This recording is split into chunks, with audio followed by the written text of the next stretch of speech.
Um, when I first started doing the Elvis, I'd gone to theater school and I was, trained to be an actor. And I was doing I was doing theater shows, and then I got into a little bit of television stuff and commercials. And I started doing singing telegrams. And one day the agent said, "Wow, I wish we had an Elvis." So I said, "Well, let me audition for it." And I started singing Elvis, and then they started crying, and they're like, "Okay, you're hired." You can start doing Elvis. So then I got into the competitions. I learned about competitions in the area. And I started meeting other guys who were really, really good at it, very polished.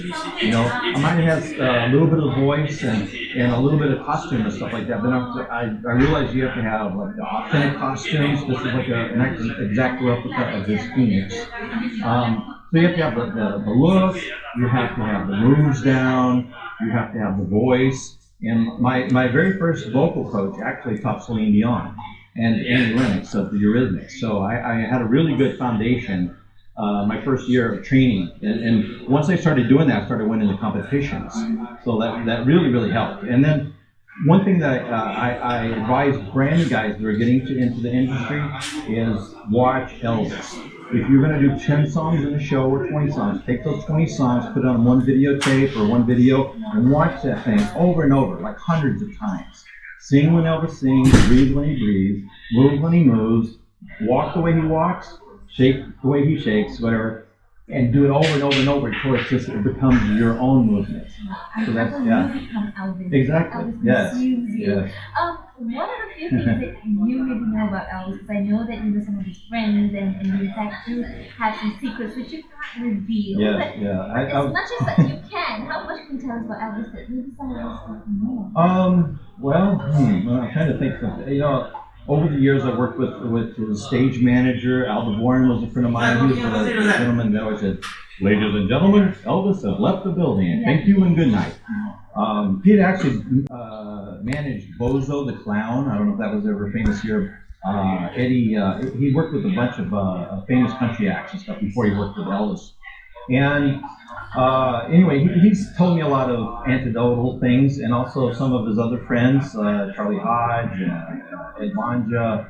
I've met just about all the people that have worked with Elvis at one point or another, and they all have their own anecdotes and that sort of thing. I'm trying to think if there's anything. There was one story in Las Vegas. He was doing a fundraiser. And the people weren't raising enough money. Are we gonna do it? Oh, okay. Anyway, Elvis was, they were doing a fundraiser, and he's watching on TV, and they weren't raising enough money. So he went down to the fundraiser and says, "If you will send $10,000, if we can raise $10,000 in the next 5 minutes, I will jump in the pool with my clothes on." Right. And he did. They raised the money like that, so he ran and jumped in the pool. So a lot of people don't know about that. All right. What is it about Elvis or about his music that has been so, that he's got perhaps the largest fan base in the world up till today? Yes. I mean, you had mentioned that outside of his house right now, yes, there are over 150,000 fans. Yeah, this week is what's called Elvis Week, and what that is like 150,000 fans this year are right now at Graceland or in Memphis, celebrating the passing and the tribute shows. There's all kinds of tribute artists who are performing. I was invited to be there, but when JoJo asked me to come here to Malaysia, I was supposed to return as we had all the returning champions. I won the 2007 Images of the King championship, which is the oldest, longest running championship in Memphis for Elvis impersonators. And anyway, I was invited to come back and be part of the champion reunion for this 40th anniversary, but I decided to come here and be with you guys here in Malaysia this year. So anyway, so there's 150,000 fans gathered there now. Last night was what they call the candlelight vigil, and they all gathered on the street right in front of his house. Just you can imagine 150,000 people gathering there with candles burning and stuff all night long. All for the love of Elvis. That's right. So what is it through your experience and your research?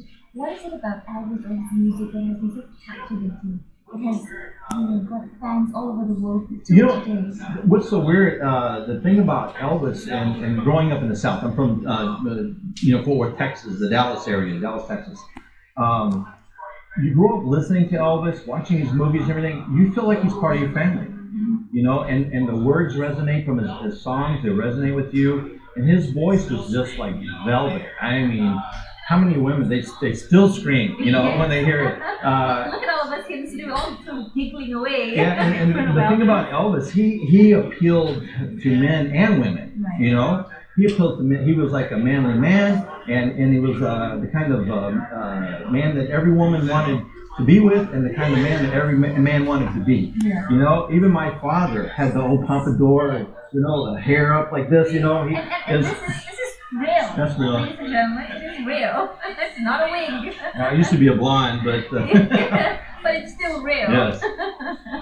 Right. So I mean, he influenced so many people, of course, you know, and then even all the other groups that came after him. You know, he influenced their music in one way or another. Ricky Nelson, the Everly Brothers, you know, all those the rock and roll era. Even Johnny Cash. I mean, he influenced everyone. So Yeah. So he lives on. yes, The king definitely yes. lives on, despite it being his 40th death anniversary today. The thing about Elvis is he never really gave many interviews, or he wasn't very vocal about his private life, and so there's a lot of sort of blanks that still needs to be filled. And if people like you could go down there and go down to the people and still make the people feel like the king is still here. Right, right. Well, you know what I try to do in my show. When you come in there, and from the moment that the music starts and I come on stage, I want you to feel like you're watching Elvis.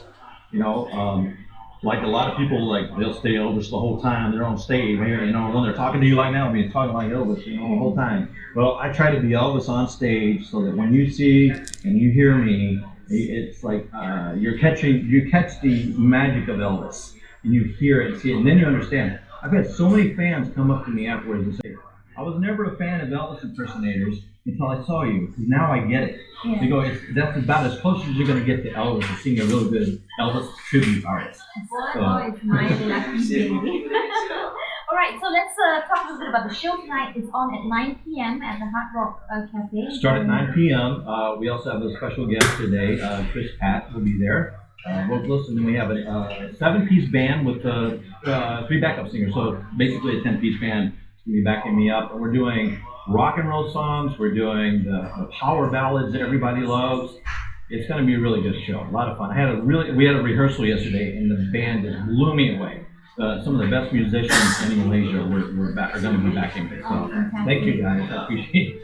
So for those of you who want to catch Elvis, you can definitely do that in Hard Rock Cafe tonight at 9 p.m.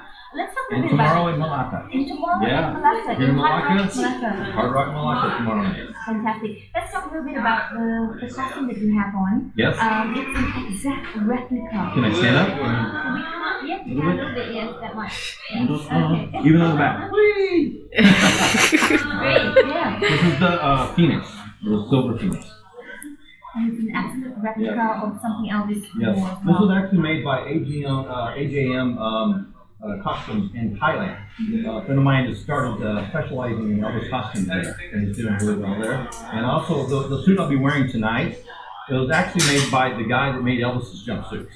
He's still alive, one of 4 of them, but his name is Gene Doucette, and he actually made the suit I'll be wearing tonight. It's called the pinwheel. It's a white, so everybody recognizes it for white. Yeah, that's the classic look.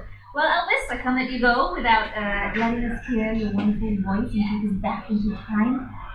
You sure? Yes, I'm very sure. All right, we'll do a little something for you, baby. Love me tender, love me sweet, never let me go. You have made my life complete, and I love you so. Love me tender, love me true, all my dreams fulfill. Oh, my darling, I love you, and I always will. Alright, fantastic. Well, it's been Jesse and Elvis bidding you farewell. Leaving the building. Thank you very much. We'll see you next time.